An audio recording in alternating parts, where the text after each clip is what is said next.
As I was studying and preparing my message for church, I felt that there was also a good topic for the weekly devotion. So I've managed to kill two birds with one stone, so to speak, this week.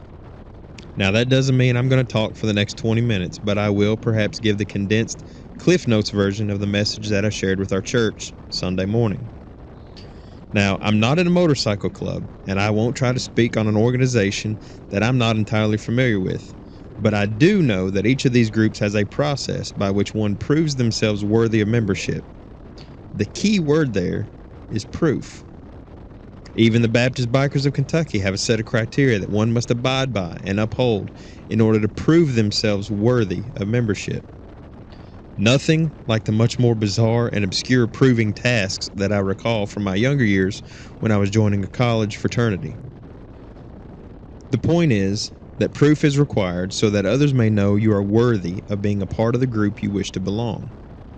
We all find at some point in our lives that we need proof of something to believe that it is true, that it is worthy of our belief. This is actually very true of our own faith. Many of us come to faith because we are seeking something, and something proves to us the truth of the words in the Bible, and then we receive the incredible gift of salvation by grace through faith. Not because we have seen Christ with our eyes, but because we have accepted him through faith, just as Christ said to Thomas following the resurrection. Jesus said to him, "Have you believed because you have seen me? Blessed are those who have not seen and yet have believed." Now, the verse at the beginning of today's devotion comes from Paul as he was speaking to the people of Athens. Paul used the resurrection as proof of the one true God. But how did he support this claim? These people didn't witness the resurrection, so how could they possibly believe an argument like that? Well, we have the privilege of having the entire Bible to see that proof. And it's easier to defend when you think about those who did bear witness to Christ following the resurrection. You see, after the resurrection, Christ went to find the disciples, and he found them all right. He found them hiding, meeting in secret behind closed doors because now they were terrified. The man that they thought was the Messiah was now laying in a tomb, and they were terrified of what the Jews might do to them.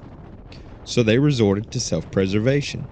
They hid, and they were trying to figure out what to do next. But what happened that day changed all of them forever. Jesus appeared to them in that room, and they saw with their own eyes the very same man whose crucifixion they had just witnessed days prior.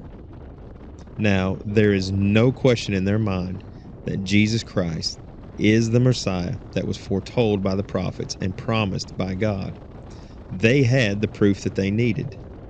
These men, all of them, went from scared and terrified, worrying about saving their own skins, to some of the most passionate and bold proclaimers for Christ that the world has ever known.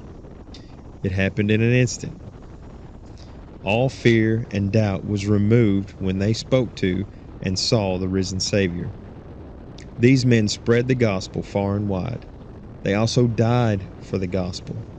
So what can take a group of cowering men, afraid for their own lives?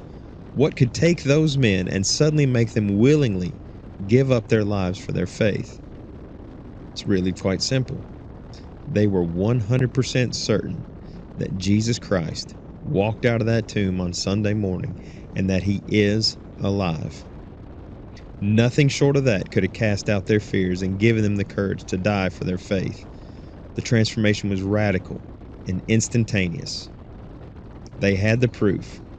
Now they wanted to convince others and seek others for Christ.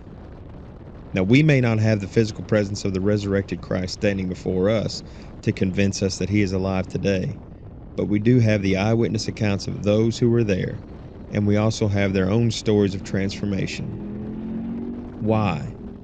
Why would they do that? What explanation exists? It certainly wasn't mass hysteria, because Thomas wasn't there when Christ first appeared to the other 10. Thomas refused to believe what the others were telling him.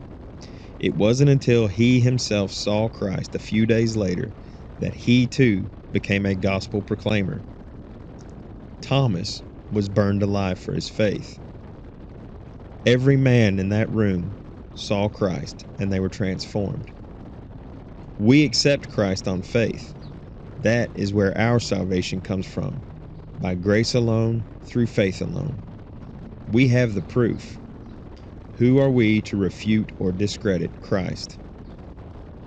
When talking to Thomas, Jesus said, "Blessed are those who believe and do not see." So I ask you, do you believe? I pray that everyone comes under the conviction that Jesus Christ died for you, walked out of the tomb, and is alive today. We have the proof.